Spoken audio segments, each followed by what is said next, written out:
നമസ്കാരം. 20th അവറാണ് നിഗൂഢതകളുടെ 20-ാം മണിക്കൂർ. വടുതലയിൽ ആ 3 കുട്ടികൾ ഉൾപ്പെടെ 5 പേർ കൂട്ട ആത്മഹത്യ ചെയ്യാനുള്ള കാരണം എന്താണ്? ആ ആത്മഹത്യക്കുറിപ്പിൽ ചില നിർണായക വിവരങ്ങൾ വരുന്നുണ്ട്. ഇനി നമുക്ക് ചുറ്റുമുള്ള ആളുകളെ ഒന്ന് നോക്കി വെക്കണം. കാസർഗോഡ് അയൽക്കാരനാണ് 30-ലധികം സ്ത്രീകളുടെ ചിത്രങ്ങൾ മോർഫ് ചെയ്ത് ടെലഗ്രാം ആപ്പ് വഴി നഗ്നമാക്കി പ്രചരിപ്പിച്ചത്. ഈ വാർത്തകളുടെ വിശദാംശങ്ങളിലേക്ക് എത്താം. സ്വാഗതം 20th അവറിലേക്ക്.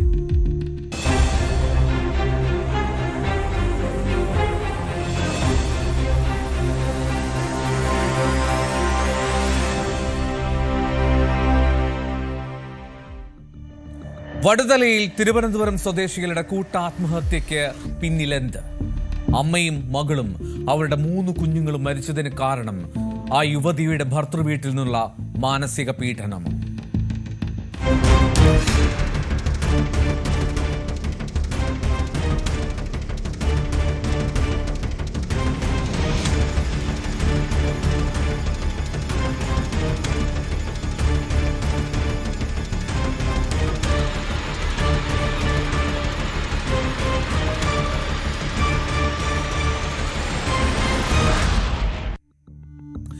തിരുവനന്തപുരം വിളപ്പിൽശാല കാരോട് സ്വദേശികളായിട്ടുള്ള ശ്രീകുമാരി, അവരുടെ മകൾ അശ്വതിയുടെ 3 മക്കൾ, ഇവരാണ് മരിച്ചത്.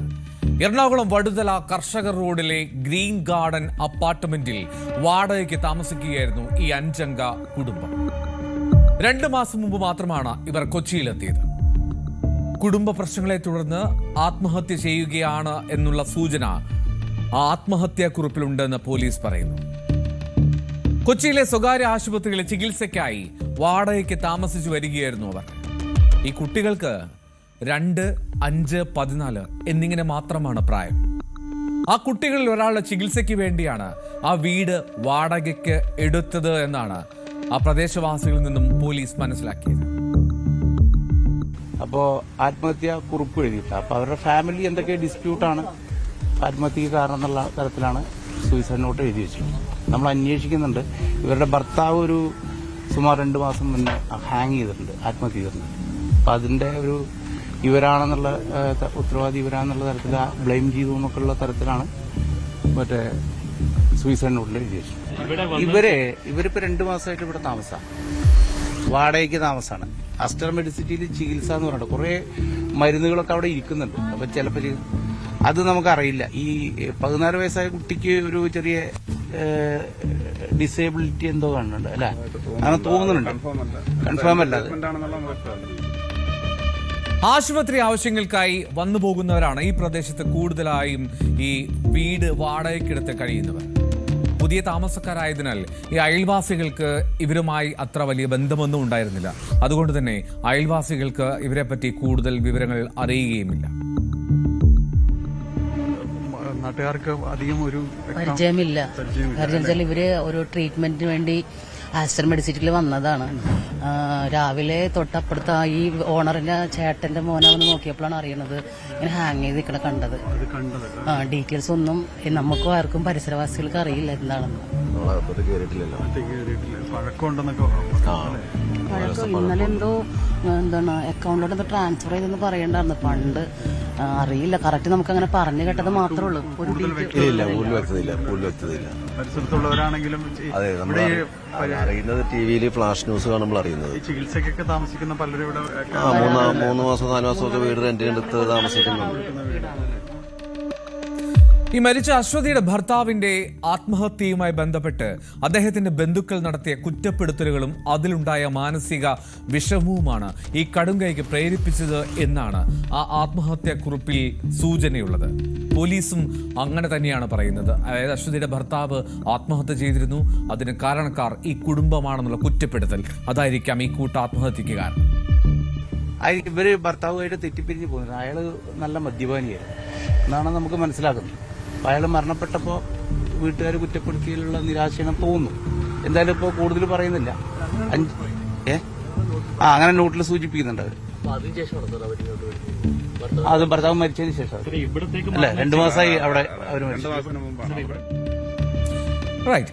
വീടിനുള്ളിൽ ഈ ശ്രീകുമാരിയെയും അശ്വതിയെയും തൂങ്ങിയ നിലയിലും ആ 14ഉം 5ഉം വയസ്സുള്ള ആ ആൺകുട്ടികളെയും 2 വയസ്സുള്ള പെൺകുട്ടിയെയും കട്ടിലിൽ മരിച്ച നിലയിലുമാണ് കണ്ടെത്തിയത്. കുട്ടികൾക്ക് വിഷം നൽകിയ ശേഷം മുതിർന്നവർ ജീവനൊടുക്കി എന്നാണ് പ്രാഥമിക നിഗമനം. അത്തരത്തിലാണ് ആ സ്ഥലത്തെ ജനപ്രതിനിധി പറയുന്നത്. ഈ വീടിന്റെ ഓണർ വിദേശത്താണ്. അദ്ദേഹത്തിന്റെ സഹോദരനാണ് ഇവിടെ താമസിക്കുന്നത്. അദ്ദേഹത്തിന്റെ മകൻ രാവിലെ വന്ന് നോക്കിയപ്പോഴാണ് അശ്വതി എന്ന് പറഞ്ഞ ലേഡി ഹാങ് ചെയ്ത് കിടക്കുന്നതായിട്ട് കാണാൻ സാധിച്ചത്. അപ്പം എന്നെ വിളിക്കുകയും ഞാനിവിടെ പോലീസുകാരെ അറിയിക്കുകയും വെച്ച് നോക്കിയപ്പോൾ ബാക്കി 4 പേരും കൂടി മറ്റേ അശ്വതി അമ്മ ശ്രുതി നായർ ഇതുപോലെ ഹാങ് ചെയ്ത് കിടക്കുന്നതായിട്ട് കാണാൻ സാധിച്ചു.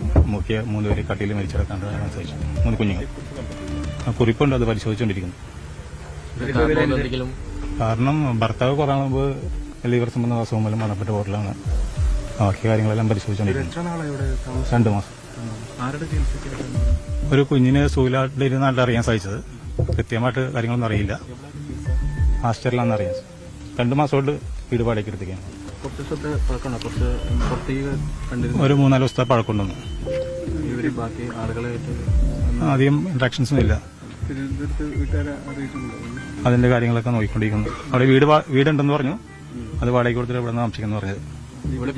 2 മാസം. ആ മൃതദേഹങ്ങൾക്ക് ചുരുങ്ങിയത് 2 ദിവസത്തെ പഴക്കമുണ്ട് എന്നാണ് പ്രാഥമിക നിഗമനം. ഇവർക്ക് സാമ്പത്തിക പ്രശ്നങ്ങളൊന്നുമേ ഇല്ല എന്നാണ് പോലീസ് കരുതുന്നത്.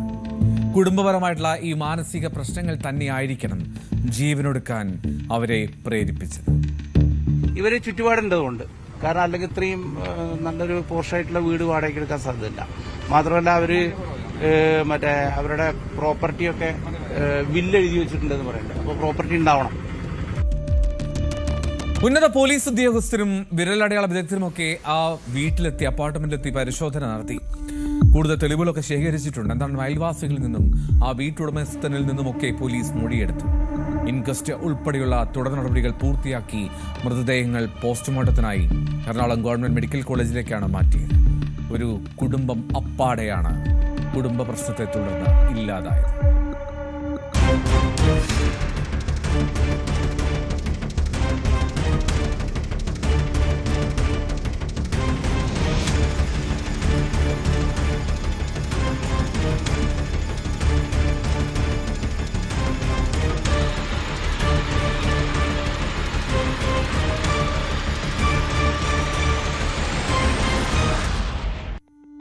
ഡോക്ടർ വന്ദനാദാസ് വധക്കേസിൽ പ്രതി സന്ദീപിന് വധശിക്ഷയില്ല.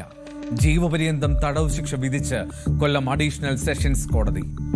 മകളെ കുത്തിക്കീറിയ പ്രതി അതേ വേദന അറിയണമെന്ന് അവളുടെ അമ്മ.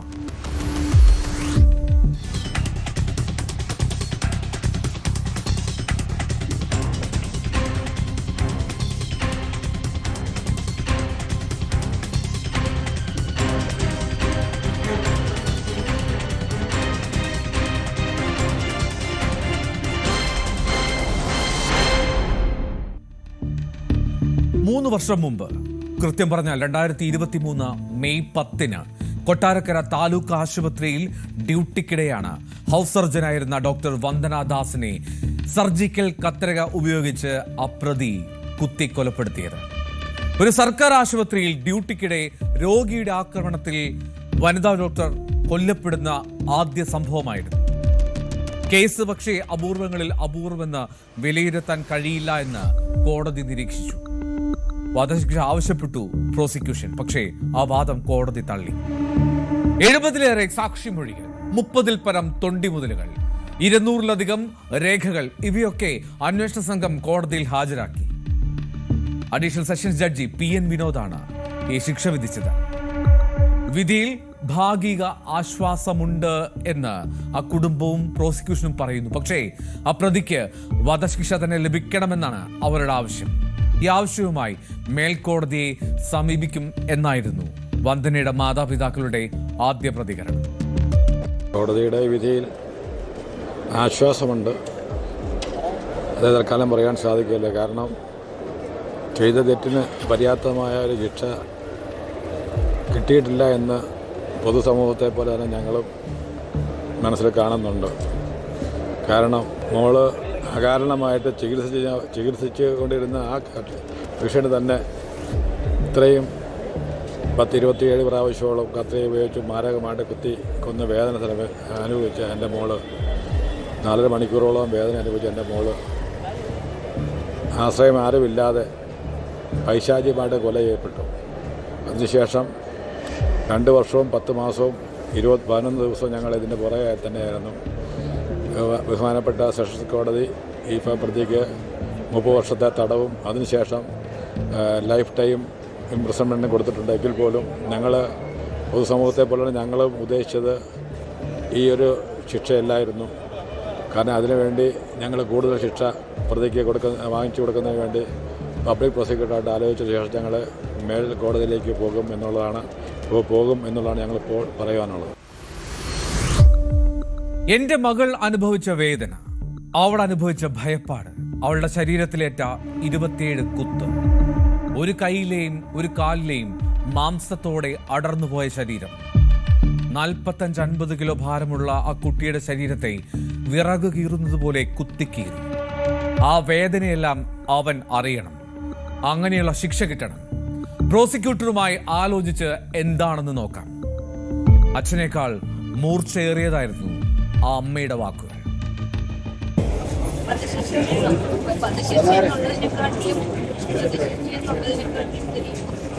എന്റെ മകൾ അനുഭവിച്ച വേദന അറിയണം. വേദന എന്താണെന്ന് അറിയണം. എന്റെ മകളുടെ ശരീരത്തിലേക്ക് 27 അതിന്റെ വേദന പ്രാണപുരങ്ങളിലൂടെ ഒരുപാട് എല്ലാം അറിയണം. ഒരു മാതൃകാപരമായ ശിക്ഷ കിട്ടുന്നുണ്ടോ? നീതി കിട്ടുമോ?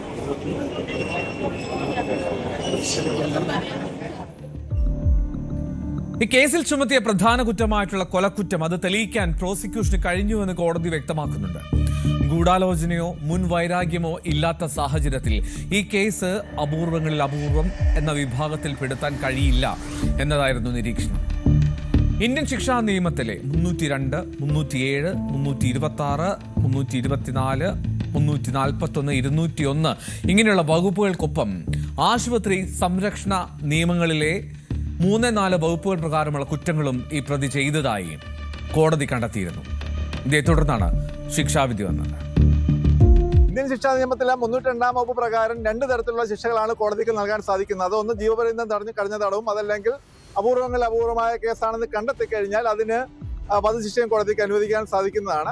ഇവിടെ ഇത് അപൂർവമായ കുറ്റകൃത്യമാണ് എന്ന് കോടതി കണ്ടെത്താത്ത സാഹചര്യത്തിലാണ് 302 പ്രകാരമുള്ള അടുത്ത ശിക്ഷയായ ജീവപര്യന്തം കഠിന തടവ് കോടതി ഉത്തരവുണ്ടായിട്ടുണ്ട്. അതിന്റെ കാര്യത്തിനകത്ത് ഇന്ത്യൻ ശിക്ഷാ നിയമത്തിലെ 302 പ്രകാരം 1 ലക്ഷം രൂപ പിഴ കോടതി ഉത്തരവുണ്ടായിട്ടുണ്ട്. അത് കൂടാതെ മറ്റു വകുപ്പുകൾക്കും കോടതി പിഴ ഉത്തരവുണ്ടായിട്ടുണ്ട്. അപ്പീല് ഈ കേസിലെ പ്രതിക്ക് കോടതി ഉത്തരവിട്ടിരിക്കുന്ന ശിക്ഷ ശരി പോരാ എന്നുള്ള ഒരു ചിന്താഗതിയുടെ അടിസ്ഥാനത്തിൽ ശിക്ഷ വർദ്ധിപ്പിക്കണമെന്നുള്ള ഒരു അപ്പീൽ ഹൈക്കോടതിയിൽ ഫയൽ ചെയ്യാൻ വേണ്ടി പ്രോസിക്യൂഷൻ റെക്കമെൻഡേഷൻ കൊടുക്കുന്നതാണ്.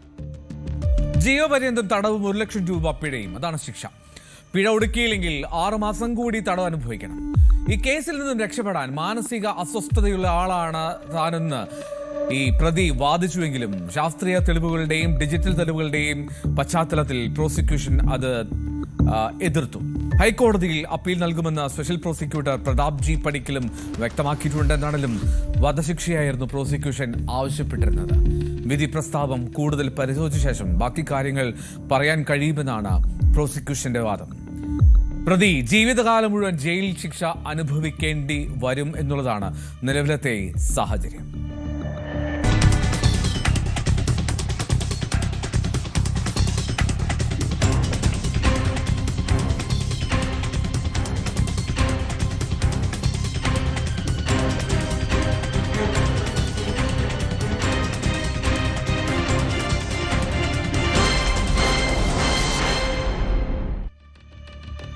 അയൽക്കാരായ പെൺകുട്ടികളുടെ ഫോട്ടോ മോർഫ് ചെയ്ത് ഇന്റർനെറ്റിൽ പ്രചരിപ്പിച്ച ഒരു വിരുദ്ധൻ അയാൾ അറസ്റ്റിലായി.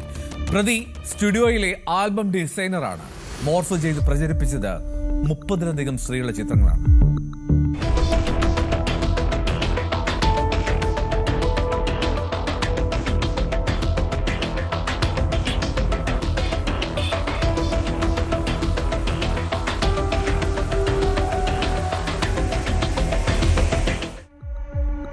കാസർകോട്ടെ ആദൂർ പോലീസ് സ്റ്റേഷൻ പരിധിയിലെ ഇരയിണ്ണി സ്വദേശി അനൂപ് ഇയാളാണ് അറസ്റ്റിലായത്. സ്റ്റുഡിയോയിൽ ആൽബം ഡിസൈനിങ്ങിന്റെ ജോലിയാണ്. ആ ജോലിയുടെ മറവിലാണ് ഈ ചെയ്യുന്നതെല്ലാം. ഫോട്ടോ മോർഫ് ചെയ്ത് നഗ്ന ചിത്രങ്ങളാക്കി ടെലഗ്രാം ആപ്പ് വഴി പ്രചരിപ്പിച്ചു എന്നാണ് കേസ്. കാസർഗോഡ് സൈബർ സെല്ലിന്റെ നേതൃത്വത്തിലാണ് ഈ അറസ്റ്റ് നടന്നത്. ടെലിഗ്രാം ആപ്പ് വഴി പ്രചരിപ്പിച്ചുവെന്ന് പോലീസ് അന്വേഷണത്തിൽ കണ്ടെത്തുകയും ചെയ്തുവെന്ന് പോലീസ് പറയുന്നു. പ്രതി അയാളുടെ പേര് അനൂപ് എന്നാണ്. അയാൾ നമ്മുടെ ആദൂർ പോലീസ് സ്റ്റേഷനകത്ത് താമസിക്കും. ഇരിയണ്ണി എന്ന് പറയുന്ന സ്ഥലത്താണ് താമസിക്കുന്നത്. അപ്പം നമുക്ക് കിട്ടിയ പരാതി എന്ന് പറഞ്ഞു കഴിഞ്ഞാൽ ഈ പ്രദേശവാസികളുടെ തന്നെ ഫോട്ടോകൾ ഈ മോർഫ് ചെയ്തിട്ട് വിവിധ സമൂഹ മാധ്യമങ്ങൾ ഗ്രൂപ്പുകൾ പ്രചരിപ്പിക്കുന്നു. അതിനകത്ത് ആ നാട്ടുകാരായിട്ടുള്ള പെൺകുട്ടികളുണ്ട്. പിന്നെ അതേ ഗ്രൂപ്പിൽ തന്നെ ഈ പുരുഷന്മാരുടെ ഫോട്ടോസും പ്രചരിപ്പിക്കുന്ന രീതിയിലുള്ള പരാതികൾ വന്നു. നമ്മളങ്ങനെ കേസ് രജിസ്റ്റർ ചെയ്തു. അപ്പോൾ അങ്ങനെ ആ പ്രചരിപ്പിച്ച സമൂഹ മാധ്യമങ്ങളുടെ വിവരങ്ങൾ ശേഖരിച്ചു. അപ്പോൾ നമുക്ക് ഈ പ്രതിയിലേക്ക് നയിക്കുന്ന ഡീറ്റെയിൽസ് കിട്ടി. അതിൻ്റെ IP അഡ്രസ്സും കാര്യങ്ങളൊക്കെ നമുക്ക് ലഭിച്ചു. അങ്ങനെയാണ് പ്രതിയെ തിരിച്ചറിഞ്ഞത്. അപ്പോൾ നമുക്ക് കിട്ടിയ പരാതി ആദ്യം ഒരു പരാതിയായിരുന്നു. അത് പ്രകാരമാണ് കേസെടുത്തത്. അപ്പോൾ അങ്ങനെ അന്വേഷിച്ച് വരുമ്പോൾ അതും കൂടാതെ മറ്റ് നിരവധി ആളുകളുടെ പ്രത്യേകിച്ച് പെൺകുട്ടികളുടെ ഫോട്ടോകൾ ഇങ്ങനെ പ്രചരിപ്പിക്കുന്നതിന് പരാതി കിട്ടിയിട്ടുണ്ട്. അതുകൊണ്ട് ചേർത്ത് അന്വേഷിക്കുന്നുണ്ട്. അപ്പോൾ ഈ പ്രതിയുടെ കൂടെ മറ്റാരെങ്കിലും ഉൾപ്പെട്ടിട്ടുണ്ടോ, അല്ലെങ്കിൽ ടെലിഗ്രാം പോലുള്ള ഗ്രൂപ്പുകൾ ഇങ്ങനെ മറ്റ് ഗ്രൂപ്പുകൾ വല്ലതും ഉണ്ടോ എന്ന് കുറിച്ച് അന്വേഷിക്കുന്നതിനായിട്ട് നമ്മൾ ടെലിഗ്രാമിനും അതുപോലെ തന്നെ മറ്റ് സമൂഹ മാധ്യമ ഗ്രൂപ്പുകൾക്ക് നമ്മൾ ഔദ്യോഗികമായിട്ട് കത്ത് കൊടുത്തിട്ടുണ്ട്. അവിടെ നിന്ന് മറുപടി കിട്ടുന്ന മുറയ്ക്ക് ബാക്കിയുള്ള ആളുകളെ പ്രതിയെ ചേർത്ത് അന്വേഷണം നടത്തുന്നതായിരിക്കും. ഇന്ന് നമ്മൾ പ്രതിയെ അറസ്റ്റ് ചെയ്തു. ഈ പ്രതിയുടെ ഉപയോഗിച്ചുകൊണ്ടിരുന്ന 2 മൊബൈൽ ഫോണുകളും അയാളുടെ ഡെസ്ക്ടോപ്പ് കമ്പ്യൂട്ടറും അതിൻ്റെ ഹാർഡ് ഡിസ്കുകളും നമ്മൾ എടുത്തിട്ടുണ്ട്. അത് പരിശോധനയ്ക്കായിട്ട് അയക്കുന്നുണ്ട്. ടെലഗ്രാമിൽ ചിത്രം കണ്ടതോടുകൂടിയാണ് പെൺകുട്ടികൾ പരാതിയുമായി എത്തുന്നത്. പ്രതി പെൺകുട്ടികളുടെ ഇൻസ്റ്റാഗ്രാം അക്കൗണ്ടുകളിൽ നിന്ന് ഫോട്ടോകൾ കൈക്കലാക്കും. അതുപയോഗിച്ചാണ് ഈ ചിത്രങ്ങൾ മോർഫ് ചെയ്ത് ടെലഗ്രാമിൽ പ്രചരിപ്പിക്കുന്നത്. ആഴ്ചകൾക്ക് മുമ്പ് ആദ്യം ഒരു പെൺകുട്ടി സൈബർ സെല്ലിൽ പരാതി നൽകാൻ എത്തിയതാണ്. അന്ന് ഈ യുവാവിനെ വിളിച്ചു വരുത്തിയെങ്കിലും മൊഴി നൽകാൻ തയ്യാറായില്ല ഇയാൾ. അങ്ങനെ വിട്ടയച്ചു. 3 പെൺകുട്ടികൾ കൂടി പരാതിയുമായി മുന്നോട്ട് വന്നു. അങ്ങനെയാണ് കേസെടുക്കുന്നത്. പിന്നീട് യുവാക്കൾ ഉൾപ്പെടെ പരാതിയുമായി എത്തിയെന്ന് പോലീസ് പറയുന്നു. ഇതിലേക്ക് ഇത് ഫോട്ടോകള് സാധാരണ ഫോട്ടോ ഇട്ട് കൊടുത്തിരിക്കുന്നത് ഈ പ്രതിയാണ്. അതിനകത്ത് തന്നെയുള്ള മറ്റംഗങ്ങളായിരിക്കാം ഇത് ചിത്രീകരിച്ച് അല്ലെങ്കിൽ എഡിറ്റ് ചെയ്ത് എടുക്കുന്നത്. അത് ഇയാളുടെ അറിവോടുകൂടി തന്നെ ആയിരിക്കും. കാരണം അല്ലെങ്കിൽ ഇയാൾ അങ്ങനെ ഷെയർ ചെയ്യേണ്ട ആവശ്യമില്ല. നിരവധി പെൺകുട്ടികളുടെ പരാതിയുണ്ട്, നാട്ടുകാരുടെ അല്ലാതെ ആണുങ്ങളുടെയും പരാതിയുണ്ട്. കാരണം അവരുടെയൊക്കെ ഫോട്ടോകൾ ഇങ്ങനെ ദുരുപയോഗിച്ചിരിക്കാന്നൊരു സംശയം അവർക്കുണ്ട്. അതുകൊണ്ട് അവരെല്ലാം നമുക്ക് പരാതി തന്നിട്ടുണ്ട്. അതെല്ലാം ചേർത്ത് കേസുകൾ ചേർത്ത് അന്വേഷിക്കുന്നുണ്ട്. നമുക്കിപ്പോൾ ഒരു 5-6 പരാതി കിട്ടിയിട്ടുണ്ട്. അതെല്ലാം ഈ കേസുമായി ചേർത്ത് നമ്മൾ അന്വേഷിക്കുന്നുണ്ട്. പിന്നെ ഈ വിവരങ്ങൾ ലഭ്യമാകുന്ന മുറയ്ക്ക് കൂടുതലായിട്ട് നമ്മൾ പ്രതിയെ ചേർക്കുകയും അറസ്റ്റ് ചെയ്യുകയും ചെയ്യും. പൈസ അല്ല, അയാളുടെ ഒരു മോഡസ് ആയിരിക്കും. കാരണം ഇങ്ങനെയുള്ള നിരവധി ഗ്രൂപ്പുകൾ സോഷ്യൽ മീഡിയ രംഗത്തുണ്ട്. ടെലിഗ്രാം അതുപോലെ തന്നെ ഇൻസ്റ്റാഗ്രാം തുടങ്ങിയ ഗ്രൂപ്പുകളിൽ. അപ്പൊ ഇത്തരം ആളുകളുടെ അശ്ലീല ചിത്രങ്ങൾ കാണുകയും അത് ആസ്വദിക്കുകയും അത് പങ്കുവെക്കുകയും ചെയ്യുന്ന ഒരു പ്രവണത സമൂഹത്തിൽ കൂടി വരുന്നുണ്ട്. വല്ലാത്തൊരു മാനസികാവസ്ഥയാണ് അവന്റേത്. എന്നാലും ഇതിൽ കൂടുതൽ പേർ ഉൾപ്പെട്ടിട്ടുണ്ടാകാനുള്ള സാധ്യതയുണ്ട്. അനൂപിന്റെ അക്കൗണ്ടിലൂടെയാണ് ചിത്രങ്ങൾ പുറത്തു വന്നത് എന്നാണ് പ്രാഥമിക അന്വേഷണത്തിൽ കണ്ടെത്തിയത്. കൂടുതൽ യുവതികൾ പരാതിയുമായി മുന്നോട്ട് വരാൻ സാധ്യതയുണ്ടെന്നാണ് പോലീസ് നൽകുന്ന സൂചന.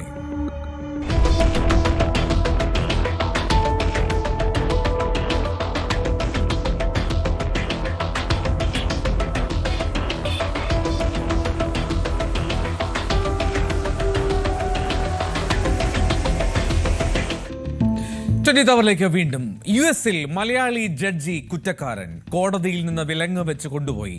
നടപടി കള്ളപ്പണം വെളുപ്പിക്കൽ കേസിൽ.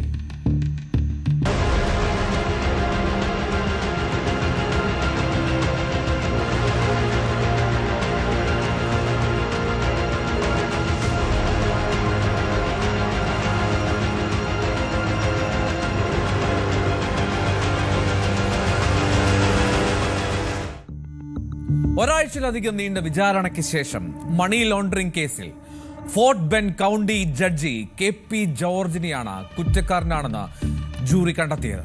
പത്തനംതിട്ട കൊക്കാത്തോട് സ്വദേശിയാണ് KP ജോർജ്.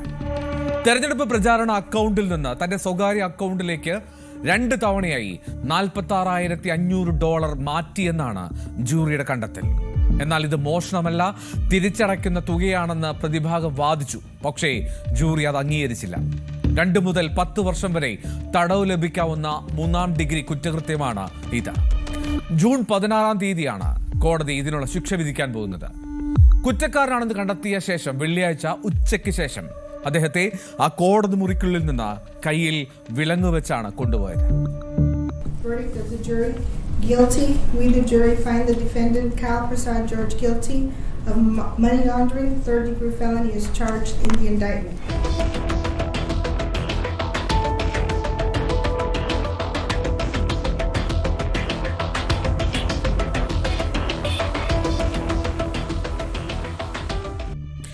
$20,000 ജാമ്യത്തിൽ പിന്നീട് ഇദ്ദേഹത്തെ വിട്ടയക്കുകയും ചെയ്തു. ഉച്ചയ്ക്ക് ഏതാണ്ട് 1 കൂടിയാണ് ഈ തീരുമാനം പ്രഖ്യാപിക്കുന്നത്. ജോർജ് തന്റെ പ്രചാരണ അക്കൗണ്ടിൽ നിന്ന് $46,000 കൂടുതൽ സ്വകാര്യ അക്കൗണ്ടിലേക്ക് തെറ്റായി ട്രാൻസ്ഫർ ചെയ്തുവെന്നും വീടിന്റെ ഡൗൺ പേയ്മെന്റ് ഉൾപ്പെടെ ഉള്ള വ്യക്തിഗത ചെലവുകൾക്കായി ഈ പണം ഉപയോഗിച്ചുവെന്നുമാണ് പ്രോസിക്യൂട്ടർമാർ വാദിച്ചത്. വിചാരണയ്ക്കിടെ പ്രോസിക്യൂട്ടർമാർ സാമ്പത്തിക രേഖകളും സാക്ഷിമൊഴികളുമൊക്കെ ഹാജരാക്കി. From office upon conviction, but technically trial is not over until we finish sentencing. A judgment is not entered until that time. So Mr. George can't even appeal his conviction until that time. So when that gets finalized on the 16th, there will be language in the judgment that removes him from office.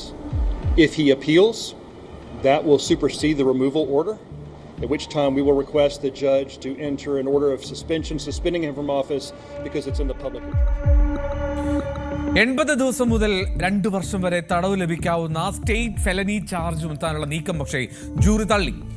Fort Bend county district attorney office പറയുന്നത് പ്രകാരം ഈ വിചാരണ പൂർത്തിയാകുന്നതുവരെ ജോർജിന് ആ സ്ഥാനത്ത് നിന്ന് മാറ്റാൻ കഴിയില്ല. പക്ഷേ ശിക്ഷ വിധിക്കുമ്പോൾ ഒരുപക്ഷെ സ്ഥാനം പോകാം. എന്നാൽ ശിക്ഷയ്ക്കെതിരെ അപ്പീൽ നൽകിയാൽ അദ്ദേഹത്തിന് ജഡ്ജിയായി തുടരാനും കഴിയും. പക്ഷേ ഡിസ്ട്രിക്ട് അറ്റോർണി ഓഫീസ് സസ്പെൻഷൻ ആവശ്യപ്പെടാനുള്ള സാധ്യതയുണ്ട്. ഇതാണല്ലോ അപ്പീൽ നൽകാനാണ് ജോർജിന്റെ അഭിഭാഷകരുടെ തീരുമാനം. Well, that's a whole civil proceeding that is actually dealt with. So there's a government code provision that will govern that, and there are a whole lot of things that have to be looked at with respect to that, considering, just the entire legal process without going into great detail about that. We thought we had a very strong case, but you get 12 members of the community, anything can happen. And so, we respect the process, and now we move forward. ഇനി ആരാണ് ഈ KP George എന്ന് പരിശോധിക്കാം. Democrat ആയിട്ടുള്ള KP George 2018 county ജഡ്ജിയായി നിയമിതനാവുന്നത്. 2022 നടന്ന തെരഞ്ഞെടുപ്പിൽ fort Bend county ജഡ്ജിയായി അദ്ദേഹത്തെ വീണ്ടും തെരഞ്ഞെടുക്കപ്പെട്ടു. 1993 ഒരു ധനകാര്യ സ്ഥാപനത്തിലെ ജോലിക്ക് വേണ്ടി KP ജോർജ് US കുടിയേറുന്നത്. അതിനുശേഷം നിരവധി ഫിനാൻഷ്യൽ സർട്ടിഫിക്കേഷനുകളും ലൈസൻസുകളും സ്വന്തമാക്കി. ഒരു സർട്ടിഫൈഡ് ഫിനാൻഷ്യൽ പ്ലാനർ എന്ന നിലയിൽ അദ്ദേഹം ഷുഗർലാൻഡിൽ ഒരു സ്വതന്ത്ര സാമ്പത്തിക ആസൂത്രണ സ്ഥാപനവുമൊക്കെ നടത്തി വരുന്നുണ്ട്. ഫോർട്ട് ബെൻഡ് ISD അധ്യാപികയായിട്ടുള്ള ഷീബയാണ് അദ്ദേഹം വിവാഹം കഴിച്ചത്. 3 മക്കളാണുള്ളത്. രാഷ്ട്രീയ പ്രേരിതമാണ് ഈ കേസ് എന്നാണ് ഈ സംഭവത്തിൽ ഇന്ത്യൻ സമൂഹത്തിലെ വലിയൊരു പങ്ക് കരുതുന്നത്. ഒരു ഇന്ത്യക്കാരൻ ഉന്നത സ്ഥാനത്ത് വരുന്നത് ഡെമോക്രാറ്റിക് പാർട്ടിയിലെ ഒരു വിഭാഗം ഇഷ്ടപ്പെടുന്നില്ല. അതുകൊണ്ടുള്ള മനോഭാവമാണ് കേസിന് പിന്നിൽ എന്നാണ് ആരോപണം.